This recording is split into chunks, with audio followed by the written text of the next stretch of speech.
जी अस्सलाम वालेकुम वरहमतुल्लाहि वबरकातुहू। जनाब अज माशाल्लाह 6 बकरा की लाट आ गई ने 2024 की कुरबानी ते लगन वाले बकरे ते अज ना महंगे दौर दे इंशाल्लाह फौजी गोट फार्म ते सस्ते तोहफे मिल सन।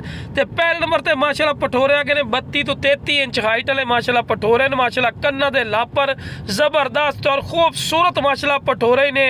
और जनाब 2 दंद और खस्सी पठोरे माशाल्लाह खूबसूरत चीज़ें पईयां और डिमांड ही मुनासिब। हालांकि जितनी कि महंगाई जा रही है इंक्रीज हो चुकी है इहो जिहा पठोरे बिरा मंडी दे विच 55-60 हज़ार तो घट गल ही नहीं सुनते, ठीक है ना। लेकिन फौजी गोट फार्म दे वो पुराने रेट हैं इंशाल्लाह मुनासिब कीमत इंशाल्लाह जानवर मिल जासन। चेक कर सकते शुरू तो चारा वगैरह खवा के दिखा रहे हैं कि सेहतमंद और माशाल्लाह एक्टिव और तंदुरुस्त माशाल्लाह चंगे नक नकौड़े चंगियां जाल रहे फ्रेश 2 दांत जनाब चेक कर सकते हैं एक्टिव सेहतमंद माशाल्लाह। और जिंदा वेट भी 35 तो 40 kg तक जिंदा वेट। वेखो जी शुरू तो चारा भी खवा के दिखाया वंडा ही खवा के दिखाया तो इस तो बाद टूर फिर के दिखाया कि सेहतमंद और माशाल्लाह एक्टिव ने।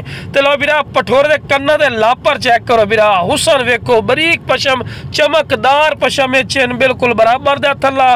वेखो जी जितनी ही मैं तारीफा करना फायदा कोई नहीं चीज़ अपने मुँह आप बोल दी। 35 तो 37 किलो का जिंदा वेट है। तो लो मेरा दूसरे नंबर चौथे नंबर वाला चौथे नंबर वाला पठोरा ही ने माशाल्लाह खट्टा मक्खी चीना प्योर मदरसा नस्ल का चंगी झालर है जिवें वच्छा की झालर होंदी है बिल्कुल तोता फेस कन्ना दे लापर जबरदस्त। तो लो मेरा इन्होंने इकट्ठा खड़ा करके तुहानू चारा भी खवा के दिखा रहे हैं कि तुहानू अच्छी तरह इन्फॉर्मेशन होवे। तो लो मेरा 2 दंद देखो जी डिटेल नाल तुहानू चेक करवा रहे हैं कि तुहानू अच्छी तरह इन्फॉर्मेशन होवे।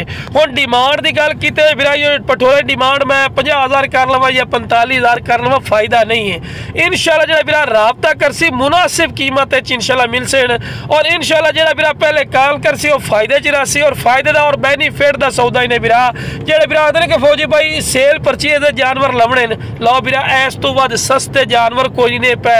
बाकी जो बिरा फौजी भाई रैट दसो रैट भाई जी तुसी कॉल करनी है इंशाल्लाह थोड़े कॉल की इज्जत रिस्पैक्ट हो सी और मुनासिब रेट ते मिल जासी। तो मेरा टोर फिर के दिखाया। तो मेरा आखिरी नंबर ते आ गया नागरा बीतल। हाँ कोई मेरे को आवना चाहे जनाब मेरी जी लोकेशन है लुडन शहर जिला विहाड़ी है लुडन मेन अड्डे ते UBL बैंक और PSO पंप के सामने इत्थे तुसी आके भी लै सकते हो सोना भाई।